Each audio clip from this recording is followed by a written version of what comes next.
Hey, welcome back to We Be Kids again. My name's Danny and I'm one of the founders at We Be Kids. I'm also an outdoor educator, a children's author and a storyteller too. At We Be Kids we're providing free activities for you and your family to do together to boost your well-being. Those activities are in 4 different categories. They're in nature, art and craft, nature activities, yoga and mindfulness, and in storytelling as well. There's over 250 activities, all for free, available over on our website. Now today, I'm here to tell you a story. And the story that I'm going to tell you is called The Precious Stone. Now this story happened in a city. And in this city there lived a man. And this man was very, very busy, working very, very, very hard. And he was busy working hard because he wanted to be happy. Every day he would go to the office and he was tip, tap, tap, tap, tip, tip, tip, tip, tip, tip, tap, tap, tap, tap, tap on his keyboard, working away. And he would work and work and work, and at the end of the month he would get paid, and with all of his money he would buy all kinds of things. He had a big, beautiful house. He didn't have 1 car, or 2, or 3. He had 4 cars. He had a yacht. He even had his own private jet. But even though he had all of these things, he still wasn't happy. And because he wasn't happy, he continued to work harder and harder and buy more and more and more things.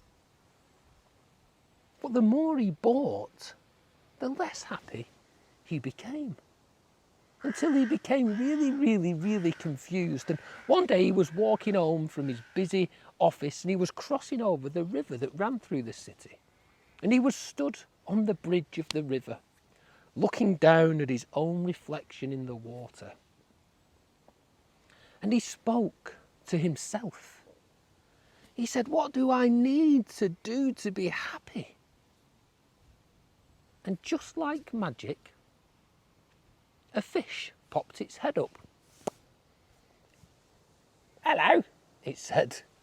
And the man was shocked. He'd never seen a talking fish before. He said, hello? Hello? And the fish said, "Are you looking for happiness?" And the man said, yes, I am. And the fish went on. The fish said to the man, "If you head out into the countryside, to the tallest mountain you can find. At the bottom of that mountain there is a stream, and somewhere along that stream there is a big beautiful tree. And sat at the bottom of that tree there is a man. And that man is holding the answer to your happiness." Now the man was unsure how to react. He'd never spoken to a fish before, so he just kind of said, "Thank you," and he turned and he dashed off. He was so desperate for happiness that he didn't even go home. He went straight to the train station. He jumped on the first train out into the country, and then he made his way to the bottom of the tallest mountain. He found a stream and he followed that stream until he came to a huge tree, and just like the fish said, at the bottom of the tree sat a man. Now this man was very, very, very untidy. He had filthy hands and dirty face. He had an unkempt beard and long hair, and he was wearing rags. And he was sat cross-legged under the tree with his hands out. And in his hands, he was holding a precious stone, like the biggest diamond you had ever seen. It must have been worth millions and millions. And the rich man from the city spotted it, and he thought, "This is it. The fish was right. The man is holding the answer to my happiness. Look." And he ran over and he said to the man, "Look, I was told to come here because you were holding the answer to my happiness, and now I've found you. I can see what it is. You have that beautiful, precious stone. Can I have it?" And the man, who was dressed in rags, looked down at the stone in his hands. He then looked up at the rich man from the city. He smiled and he handed him the precious stone. And the man from the city grabbed it and he threw it in his bag and he ran all the way back to the train station. He couldn't believe his luck. The talking fish was right. He got on the train and he made his way home and he fell asleep all excited because he knew that the next day he would wake up filled with happiness. But when the next day came, he awoke and he still felt the same. He looked over at his precious stone and he thought, I know, I need to sell the stone and buy the things that I need and I want. So he picked up the stone and he ran off to the jeweller's and he sold the stone for millions of pounds. And again he began to buy all the things that he wanted. But still, he didn't feel happy.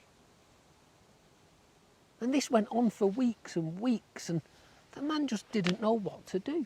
Until one day he was walking across the bridge again. And he stopped and he turned and he rested on the edge. And then he heard the voice. "Hello," said the fish. "You don't look very happy." And the man said, "Well, I'm not. You're a fraud. You told me that I would find a man sat holding the answer to my happiness. Well, I did. And I got the stone and it hasn't made me any happier at all." And the fish nodded and said, "Maybe you need to go back."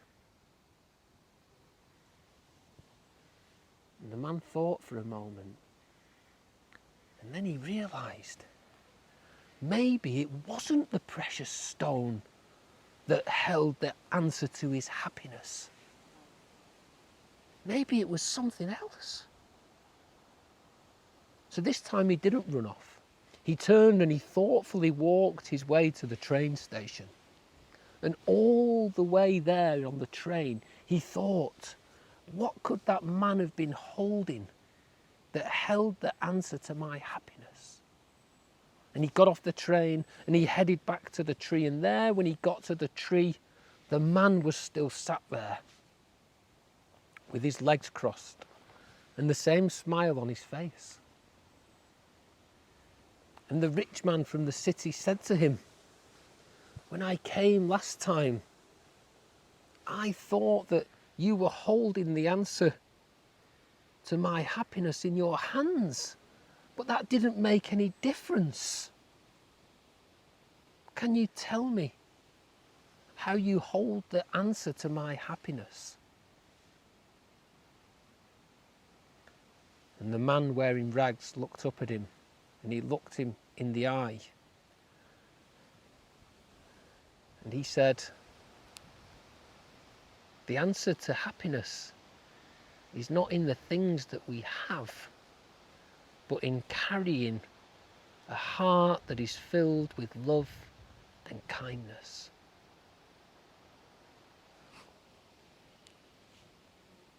And the other man realised his mistake. And he turned and he walked back towards the train station in pursuit of real happiness. So I hope you enjoyed that story, The Precious Stone, a story about happiness, and it rings true for so many people. Often we look for happiness in the wrong places. We think that by getting more, it makes us happy. But often when we give things away, that can bring us more happiness.